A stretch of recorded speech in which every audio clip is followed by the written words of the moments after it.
4 pemuda Indonesia, yakni Adam Malik, Sumanang, Albert Manumpak Sipahutar, dan Pandu Kartawiguna yakin bahwa dengan memiliki Hari Pers Nasional diperingati setiap tanggal 9 Februari diambil dari tanggal lahir Persatuan Wartawan Indonesia atau PWI pada tahun 1946. Hari Pers Nasional ditetapkan oleh Presiden Soeharto pada 1985 melalui Keputusan Presiden Nomor 5 tahun 1985 tentang Hari Pers Nasional. Kelahiran pers di Indonesia telah melalui perjalanan panjang. Bagaimana kisahnya? Yuk kita bahas.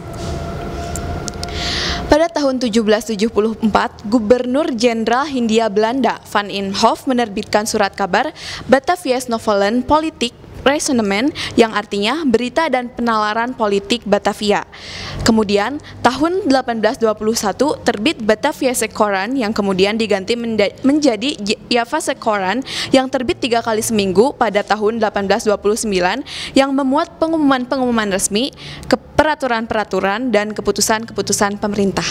Pada tahun 1850 sampai dengan 1860, surat-surat kabar berbahasa Belanda terbit, di antaranya The Lokomotif yang terbit di Semarang. Surat kabar ini memiliki semangat kritis terhadap pemerintahan kolonial dan pengaruh yang cukup besar. Lalu tahun 1907 terbit Medan Priayi di Bandung yang menjadi pelopor pers nasional karena diterbitkan oleh pengusaha pribumi untuk pertama kali yaitu Tirto Adi Suryo. Ketika Jepang berhasil menaklukkan Belanda dan akhirnya menduduki Indonesia pada tahun 1942, kebijakan pers turut berubah dan tahun 1914 Inlandse Journalismbond atau UB menjadi organisasi wartawan Indonesia pertama. Kemudian pada tahun 1937 kantor Berita Antara didirikan oleh 4 serangkai sekaligus pada tahun 1945 proklamasi kemerdekaan Indonesia diberitakan oleh kantor Berita Antara. Setelah itu tahun 1946 terbentuknya Persatuan Wartawan Indonesia atau yang disingkat dengan PWI di Surakarta yang kemudian menjadi cikal bakal Hari Pers Nasional.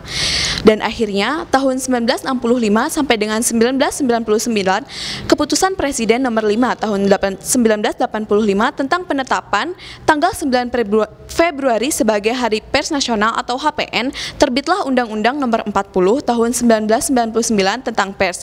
Sistem lisensi atau izin penerbitan pers dihapus dan Dewan Pers sepenuhnya bebas dari intervensi pemerintah. Nah, itulah sekilas sejarah singkat lahirnya pers di Indonesia. Pers memiliki peranan penting dalam sebuah negara demokrasi seperti di Indonesia, sebab pers menjadi wadah untuk menyampaikan aspirasi, media komunikasi, serta kontrol masyarakat dalam kehidupan berbangsa dan bernegara. Saya Anggi Novitasari dan tim Sekilas Nuansa, sampai jumpa di Sekilas Sejarah berikutnya.